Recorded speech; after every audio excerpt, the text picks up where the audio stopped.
안녕하십니까. 네, 오늘 5장 이렇게 마지막 장인데요. 야고보서 쭉 보면서 주님께서 이 야고보서를 통해서 저희들에게 원하시는 말씀이 무엇인지를 생각해 보게 되었습니다. 야고보서는 특별히 믿음의 성장과 성숙에 대해서 야고보가 이 말씀을 대언하고 있다고 생각이 됩니다. 그래서 특별히 그 행함에 대해서 강조를 하는데, 그 행함은 그러니까 행함을 통해서 믿음이 실제로 있다라는 것을 증명하는 그러한 이제 행함을 말씀하고 있습니다. 그래서 우리가 사도 바울이 쓴 서신서들하고 좀 비교해서 볼 필요가 있는데, 왜냐하면 행함을 통해서 의롭게 된다라고 이렇게 말씀하고 있지 않습니까? 이제 사도 바울의 사진 보면은 아브라함의 얘기를 들면서, 물론 야고보도 아브라함의 사례를 들었지만 믿음으로 의롭게 된다고 얘기하고 있습니다. 그럼 이것이 어떻게 차이가 있는지 저희가 야고보서를 통해서 보게 되는데, 그 믿음으로 의롭게 된다라는 것은, 거기서 말하는 그 의롭게 되는 것은 그 신분적인 것을 말씀하고 있는 것입니다. 야고보서에서 행함으로 의롭게 된다는 것은 우리가 그리스도 안에서 믿음으로 의롭게 된 그 신자로서 자신의 그 믿음에 따라서 행했을 때 그의 그 믿음이 실질적인 믿음이고, 그리고 그가 이제 증명되는 것을 말씀하고 있다고 보여집니다. 이것은 성화에 관계된 부분이라고 생각이 됩니다. 그래서 행함으로 그가 지옥에 가지 않고 뭐 구원받는 그런 의를 말하는 것이 아니라, 행함으로 말미암아서 그의 믿음이 증명되고, 그리고 그의 믿음이 사실이라는 것을 보여주므로 그의 의가 이제 삶 가운데서 실제화되는 그런 성화를 말씀한다고 보여집니다. 그래서 1장부터 4장까지 그런 뭐 신자가 고난을 당했을 때, 또 신자가 말을 할 때, 여러 가지 유혹 가운데 있을 때 어떻게 이기는지에 대해서 교제하고 있다고 보여집니다. 5장은 이렇게 보시면 5장에서 핵심적인 말씀은 제가 이렇게 봤을 때는 8절로 이렇게 보여줬습니다. 8절 보시면은 너희도 길이 참고 마음을 굳게 하라. 주의 강림이 가까우니라. 그래서 주님의 이 재림에 대한 부분을 이렇게 말씀하시면서 먼저는 이렇게 불을 쌓는 부분이 문제가 있음을 이렇게 아주 강력하게 경계를 하고 있습니다.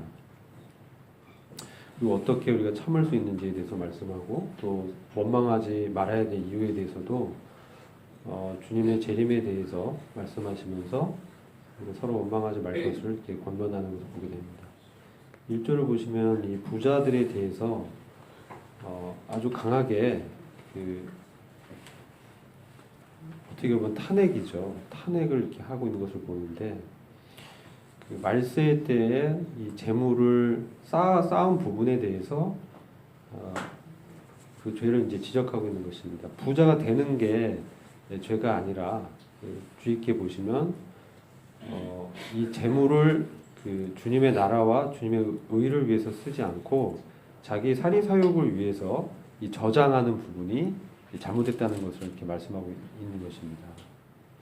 우리가 이 땅에서 우리가 뭐 직장 생활도 하고 여러 가지 재물을 이렇게 모을 기회가 있습니다. 또 주님이 또 주셔야 이렇게 모아지는 것을 보게 됩니다. 저도 제가 하는 일이 이 돈에 관계된 일을 하고 있는데, 제가 95년도서부터 이 금융 쪽에 계속 일을 해왔습니다. 그래서 우리나라라든지 자본주의 국가들의 어떤 시스템, 법률, 그 다음에 어떤 은행 제도, 이런 것들이 이 돈을 이렇게 어떻게 모으고 관리하고 이렇게 돼 있고요. 법도 이렇게 보면은 민법, 채권법 이렇게 보면은 그것이 어떻게 이 소유를 정하고 소유한 것을 분배하는가, 이 소유에 대한 부분을 이렇게 많이 다루고 있습니다. 그래서 분쟁이 없게끔 이렇게 하는데, 이렇게 보면은 저도 그 부자가 되고 싶은 마음에 과거에 이제 어떻게 하면, 근데 그게 뭐 저의 사리사욕을 뭐 하려고 했던 것보다 필요한 부분이 있었을 때 이제 투자도 해보고 하는데 손해 본 적도 있었어요. 많고 손해 본 적도 있고 하는데, 그때 이제 어떤 경우 이제 주식 투자도 하는 경우도 있지 않습니까? 사람들 보면은 주식 투자하면 이제 그 마음을 뺏기게 되거든요. 이 돈이라는 게 참 묘한 게 있더라고요. 그래서 그런 돈을 이렇게 벌고 또 저장하고 부를 쌓는 이런 부분에 있어서 시험이 많은 것 같습니다. 그래서 정말 이렇게 돈 문제에 있어서 그 주님 앞에서 정직하고 자유로울 수 있는 부분이 참 그리스도인으로서 필요한 그 덕목이라고 생각이 듭니다. 특별히 여기는 돈의 사용 부분을 다루고 있다고 보여집니다. 돈을 사용하는데 여기서 나온 이 부자는 이 돈을 그 자기 목적, 자기의 어떤 축제를 위해서 이제 쌓아둔 부분을 말씀하고 있는데 이게 잘못됐다는 거죠. 3절 보시면 금과 은은 녹이 슬었으니 이 녹이 너희에게 증거가 되며 불같이 너희 살을 먹으리라. 너희가 말세에 재물을 쌓았도다. 그래서 이 말세에는 이 재물을 이제 쌓는 그런 일들이 있을 수 있는데 이제 저축하는 부분이 잘못됐다는 것이 아니라 왜 재물을 쌓느냐, 왜 저축을 하느냐, 이것이 이제 문제가 되는 걸로 이렇게 보여집니다. 이것이 주님의 나라의 이 확장을 위해서, 복음을 증거하기 위해서, 뭐 선교를 위해서 우리가 뭐 저축을 해서 그렇게 사용한다든지 이렇게 해야 되는데, 그렇지 않고 여기 나온 이 부자는 순전히 자기만을 위해서 쌓다는 거죠. 그래서 이제 주님께서 5절에 보시면 이렇게 판단하고 계십니다. 땅에서 사치하고 연락하여 도살의 날에 너희 마음을 살찌게 하였도다. 이 통장에 돈이 들어오면 마음이 이상하게 뿌듯해집니다. 그렇지 않습니까? 전혀 안 그래요? 통장에 돈이 이렇게 있으면 뭔가 이렇게 든든하고 뿌듯하고 막 그런 마음이 사실 들어요. 사람이면은. 왜냐면은 이 세상은 한마디로 보면은 이 돈의 지배를 받고 있고, 그 돈신이라고 하고 만몬이라고도 하고 이제 재물이라고도 하거든요. 그래서 그런데 여기 이제 말씀을 보면은 이제 그런 것들이 마음을 살찌게 하고 이런 부분들이라고 이제 여겨집니다. 그래서 이런 부분들은 주님께서 분명히 판단하실 것이다, 심판하실 것이다 보게 되고, 그래서 돈의 사용에 대해서 저희가 이 교훈을 얻게 됩니다. 근데 사실 이 돈의 사용이 매우 중요합니다. 여기서 굉장히 단순하게 부를 쌓는 부분을 다루고 있는데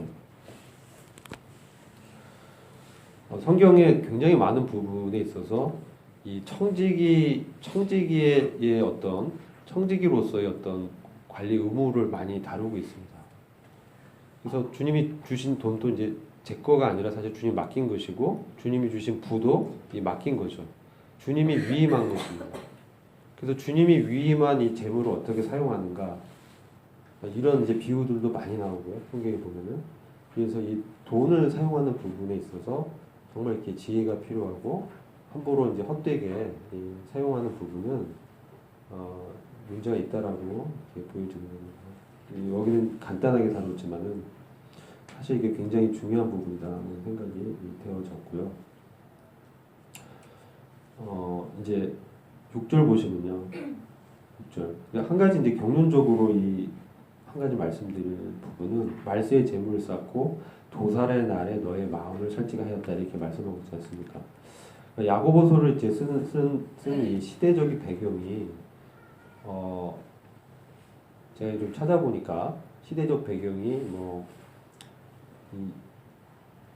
이렇게 굉장히 일찍 쓰여졌다고 이렇게 분별을 하고 있습니다. 다른 서신서들도 쓰여진 시기가 있지만 좀 일찍 쓰여졌다. 그리고 그 당시 이제 배경을 보면은 우리나라나 지금 이렇게 보면은 중간층 있지 않습니까?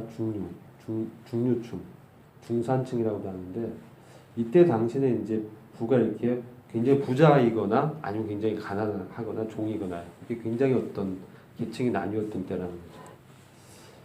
그리고 이 당시에 이 성도들이 이 믿음으로 말미암아 이제 가난하게 된 경우가 많이 생겼습니다. 특히 유대인들은 믿음을 가졌을 때 자기네들이 있었던 그 유대교 사회에서 추방되기 때문에 생업을 하기 어려워지는 경우도 있고요. 이 사람들이 막 흩어졌거든요. 그래서 야고보서 보면 흩어진 12지파 이렇게 처음에 나오지 않습니까? 그 수신인에 대해서. 그래서 이 사람들이 이 사회에서 굉장히 살기 어려운 상황이 있다고 이렇게 분별이 됩니다. 근데 보면은 부자들도 있고 하는데 마음에 어려움이 생기는 거죠. 나는 믿음 때문에 이렇게 어렵게 지내고 있구나. 저 부자들은 저렇게 곳간에 먹을 것도 많고 금도 많고 은도 많아서 심지어 그게 녹슬고 있는 지경인데 나는 왜 이렇게 살고 있는가. 그럴 때 이제 야고보가 이 서신서를 쓰면서 주님의 재림이 가까웠다. 그러면서 말세의 재물 쌓는 부분을 강력하게 판단하고 있는 것입니다. 그래서 이 말세의 재물 쌓는 이 부분은 사실상 요한계시록을 이렇게 보게 되면은 또 그거 아니더라도 구약 시대 때 애굽에서 많은 번영과 그 재물이라든지 이렇게 부가 축적이 됐지만 그 대다수의 많은 이 부가 출애굽할 때 이제 유대인들이 갖고 나오게 됩니다. 말세에도 이제 그런 이제 일들이 일어난다는 거죠. 말세에 이제 이 세계가 부를 축적하지만 그 부가 어디로 흘러가느냐. 결국은 그 부들이 나중에는 주님께서 그 부를 사용하실 거라는 거죠. 주님의 것이기 때문에 주님께서 이 세상에 이 바벨론 이 성이라고 하지 않습니까? 그래서 상업적인 바벨론이 나타나고 또 종교적인 바벨론이 있는데 그 바벨론 제국이 이제 무너지게 됩니다. 요한계시록 17장, 18장 보시면 무너지게 되면서 그런 부들이 이렇게 이전되고 그리고 결국은 그 부들이 천년왕국을 짓는 어떤 그렇게 사용되지 않겠느냐 그렇게 이제 분별하는 분들이 있습니다. 그래서 이 말세 이 재물 쌓는 부분이 경륜적으로는 그런 어떤 심판 이후에 이 재물이 주님께서 이렇게 뺏어가는 그래서 주님의 왕국을 세우는데 쓰여지는 부분까지 이렇게 보게 되고요. 5절 보시면은 이제 도살의 날이라는 말이 나옵니다. 도살의 날. 이것은 이제 심판의 날이죠. 그래서 당시 이제 주님이 곧 재림하셔서 심판하실 것이다. 주님의 재림이 가까웠다. 이렇게 이제 성도들은 믿고 있었습니다. 근데 지금까지 이제 주님이 안 오고 계시지만 임박한 이제 주님의 재림을 이제 보게 되고요. 그래서 이런 말을 이제 그런 배경에서 말씀을 이렇게 보면 좀 더 이제 현실감 있게 말씀을 이렇게 이해할 수 있다고 보여집니다. 6절을 보시면 옳은 자를 정죄하였도다 또 죽였도다 그는 너희에게 대항하지 아니하였느니라. 이것은 주님을 이렇게 말씀하고 있습니다. 주님을 옳은 자인데 유대 종교인들이 이방인들과 공모해서 주님을 십자가에 못 박도록 넘겨주지 않습니까? 그리고 신성 모독죄를 이렇게 정해서 주님의 이렇게 사실 죽게 된 것이 주님 자신을 하나님으로 이렇게 말씀하셨기 때문에 죽임을 당하게 되는 것이죠. 사실 주님은 하나님이셨고 의인이셨다는 걸 보게 됩니다. 그래서 옳은 자라고 말씀하고 있고, 그래서 옳은 자는 의인인데 의인을 정죄하고 죽였다는 거죠. 이 세상에 또 유대교가 또 이방인들이. 그러나 주님은 그런 사람들에게 대항하지 아니하였느니라. 이 말씀을 보면서 참 이 주님에 대해서 다시금 이렇게 묵상하게 되었습니다. 자신 참으로 옳고 하나님의 아들인데 이 세상은 이제 거절하고 요한복음을 보면은 세상이 이렇게 거절한 이유를 보니까 저희들의 마음 가운데 주님을 두기를 싫어했다라고 이렇게 말씀하고 있습니다. 빛이 비춤에 어둠이 그 빛을 싫어하였다. 그리고 이 죄를 탐닉하고 쾌락을 이렇게 더 사랑했다. 이렇게 어둠을 더 사랑한 거죠. 그때 이제 사랑이란 단어에 유일하게 인간이 아가페오라는 원어를 쓰고 있습니다.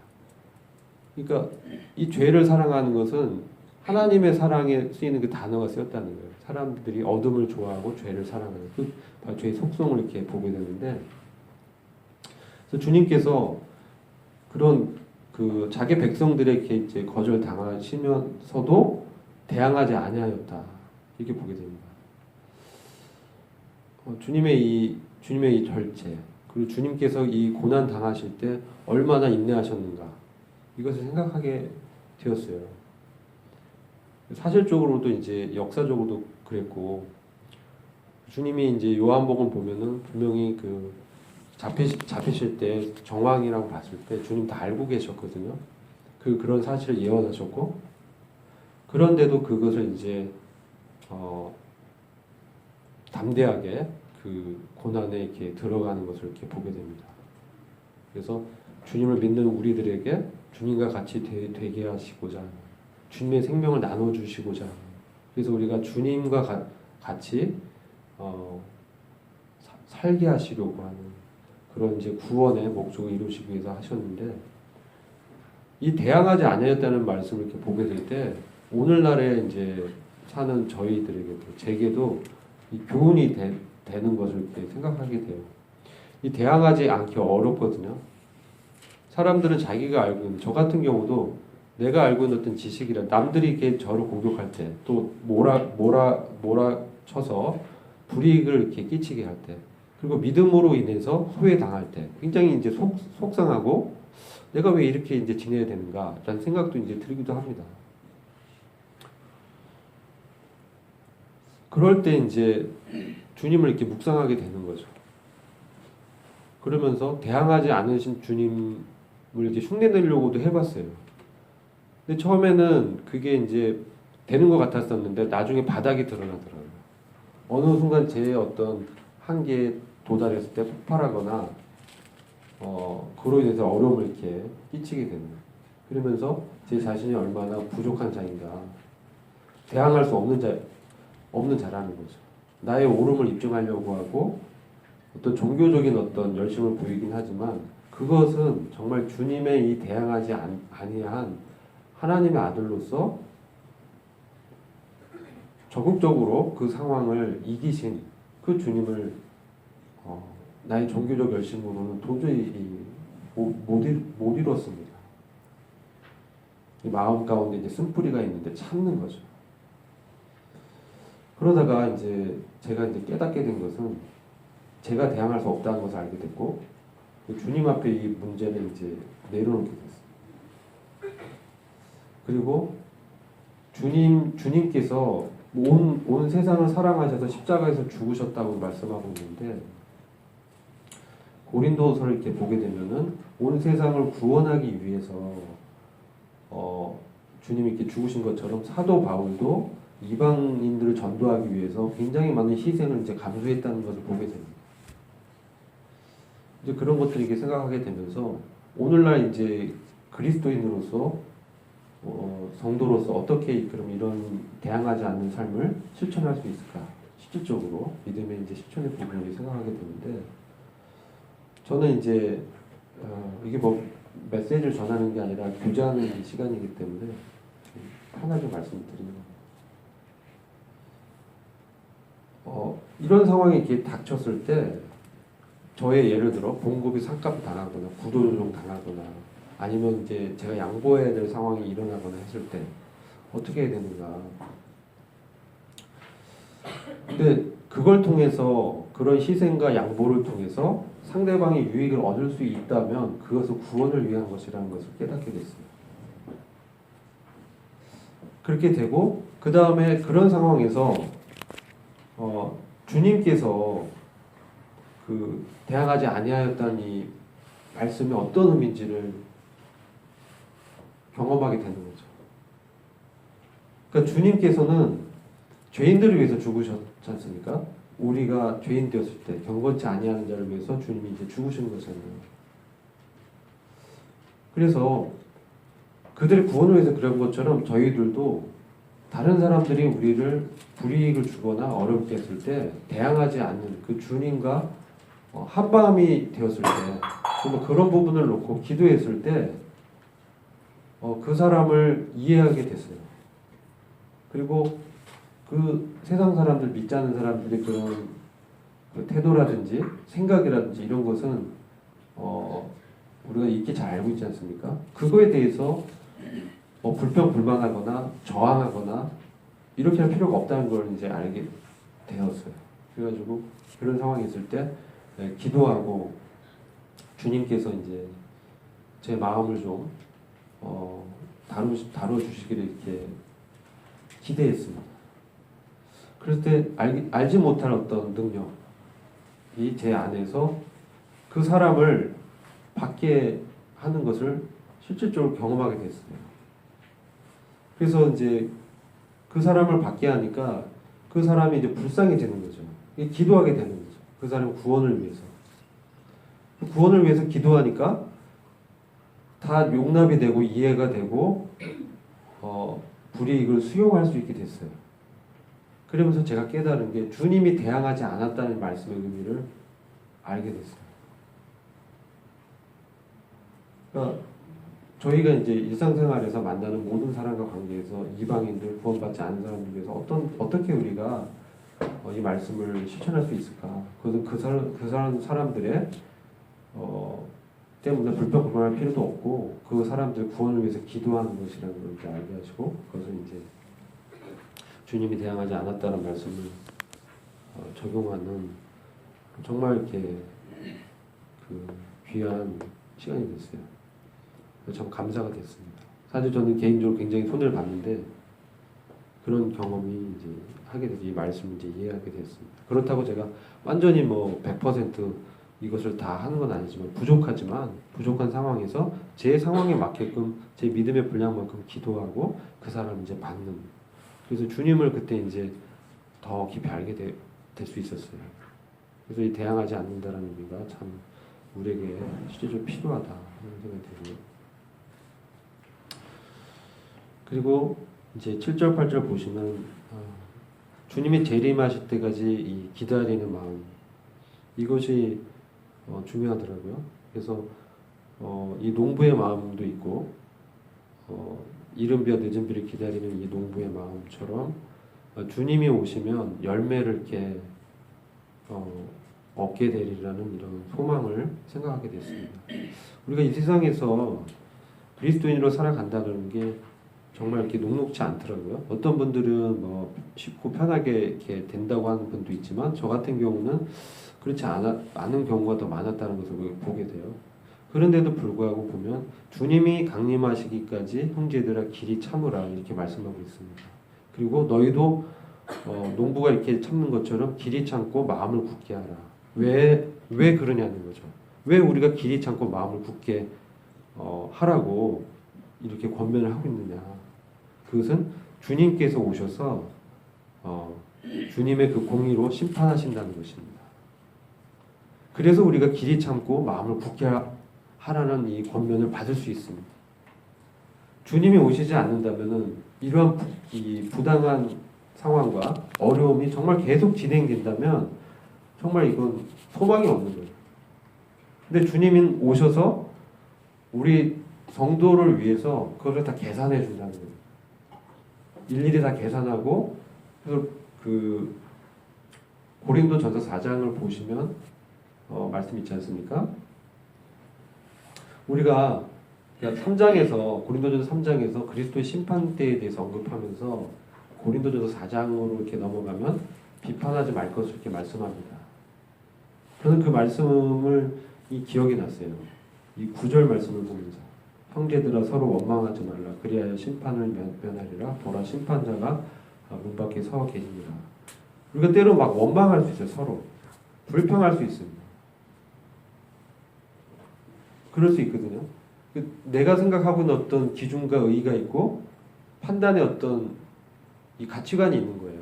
자기가 이제 경험한 어떤 그 경험도 있고 그래서 마음에 안 들고 왜 이렇게 이렇게 했느냐 쓴뿌리도 나고 그런 마음이 들 때가 있어요. 근데 여기 9절 보니까 원망하지 말라고 하고 있더라고요. 그 교훈을 얻게 됩니다. 그래서 고린도전서 4장도 보면은 그와 같이 말씀하고 있어요. 형제들을 또 어떤 주님의 일꾼들에 의해서 쉽게 판단하지 말아라. 주님께서 오셔서 판단하신다는 거죠. 주님께서 계산해 주신다는 거죠. 우리는 쉽게 원망하고 판단합니다. 왜 원망이 일어나느냐? 판단했기 때문에 원망이 일어나는 거거든요. 내 기준을 먼저 판단하고 정죄해 버리는 거죠. 원망과 승뿌리가 일어납니다. 근데 그거에 대해서 그렇게 하지 말라는 거예요. 왜냐하면 주님이 오셔서 정말 저희들이 행한 것들을 다 철저하게 계산하셔서 선악간에 행한 대로 보상해 주신다고 말씀하시고 있기 때문에 우리가 그것을 원망하고 판단 내리고 정죄할 필요가 없다는 겁니다. 그리하여야 심판을 면하리라. 주님의 판단을 우리가 면할 수 있다는 거죠. 보라 심판자가 문 밖에 서 계십니다. 그래서 바로 이 심판이 임박해 있다는 것을 경고하고 있습니다.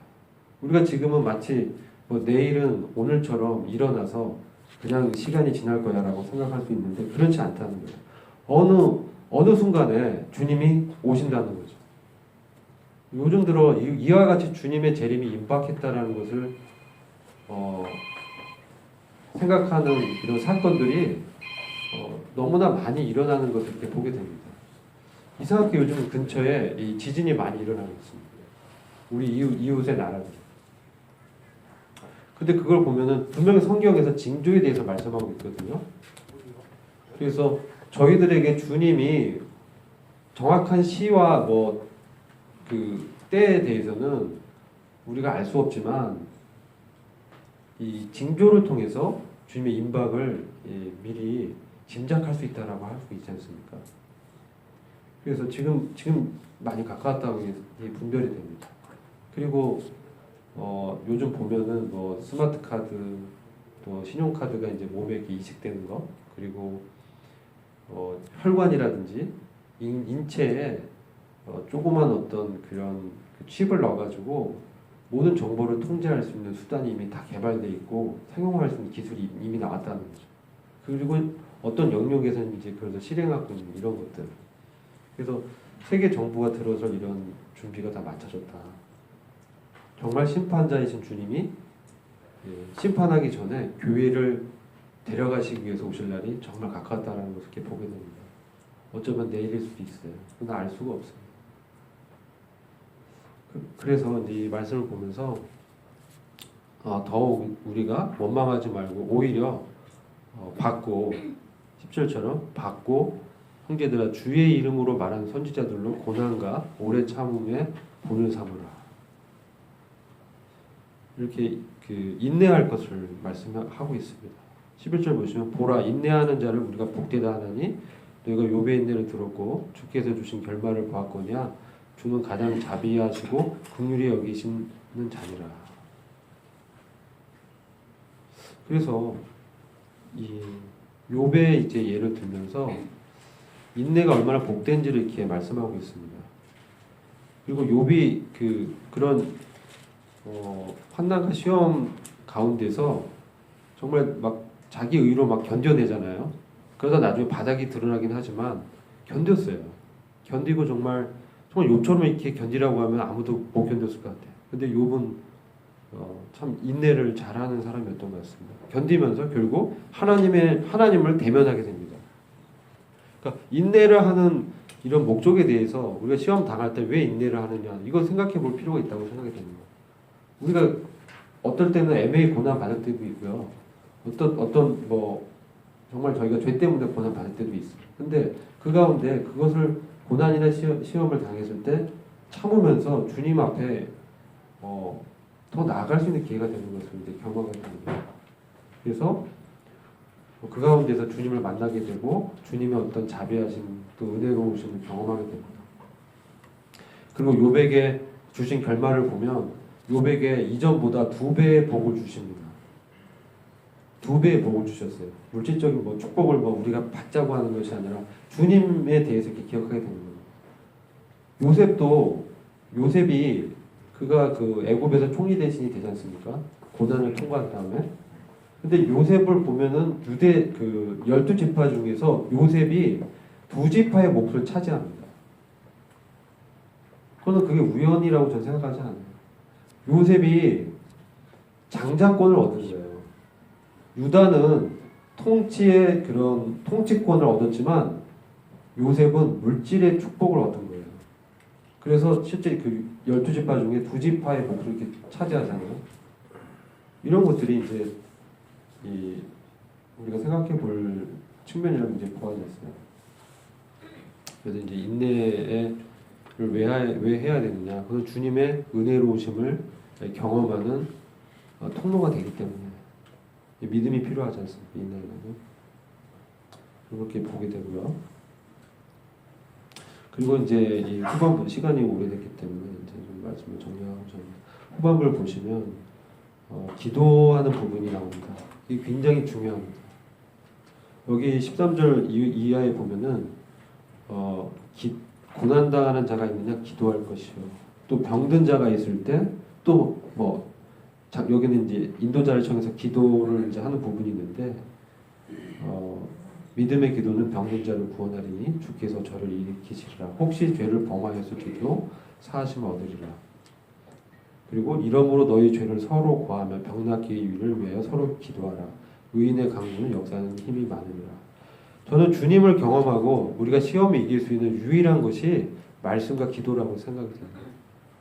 기도 없이 주님의 그 능력에 나아갈 수가 없다는 거예요. 우리가 왜 저에게 능력이 없습니까? 왜 이렇게 인내할 수 없습니까? 왜 저에게 이런 어려움이 있습니까? 기도하지 않기 때문에 그렇다고 좀 보여지는 거예요.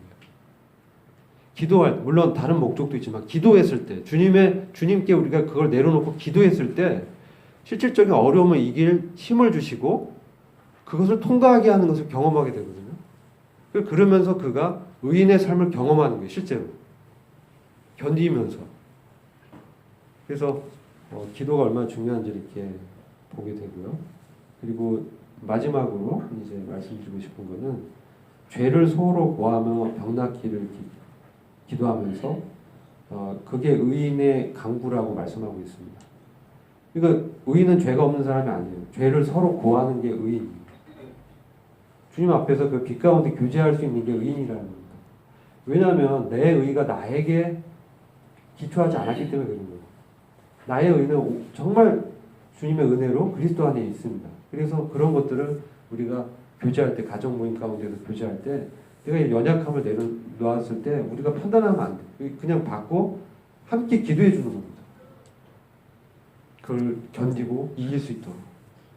주님의 승리를 내 것을 취하는 그 믿음을 경험할 수 있도록. 그래서 의인의 강구는 역사하는 힘이 크다라고 하는 것을 우리가 실질적으로 우리 삶 가운데 경험해야 되는 거예요. 그래서 야고보서를 정리해 보면 이 믿음을 경험하는 측면에 대한 이 부분들을 상당히 많이 다루고 있고요. 특별히 고난과 시험 가운데 인내하는 것, 그 기도하는 부분, 또 주님을 이렇게 바라보면서 주님을 기억하면서 대항하지 않는 이런 믿음의 실질적인 이 삶을 전 장에 걸쳐서 교제하고 있습니다. 그래서 우리가 이제 우리 믿음을 이제 실제화할 필요가 있음을 보게 됩니다. 오랫동안 교제했는데 아무튼 그 성도님들 이 야고보서를 대하면서 한 가지 제가 결론을 내린 것은 예전에 제가 야고보서를 대할 때와 지금 야고보서를 대할 때 많이 달라졌어요. 예전 야고보서를 보면 굉장히 부담스러웠어요. 행해야 된다라고 막 생각이 됐거든요. 지금은 많이 달라졌어요. 왜? 내가 그거 행할 능력이 없음을 제가 깨달았어요. 그러니까 주님께 오히려 내려놓고 기도하고 주님을 바라고 했을 때 그것을 이제 통과하면서 이기는 것을 이렇게 보게 돼요. 이것이 이제 야고보서가 지향하고 있는 핵심적인 진리라고 믿어집니다. 감사합니다.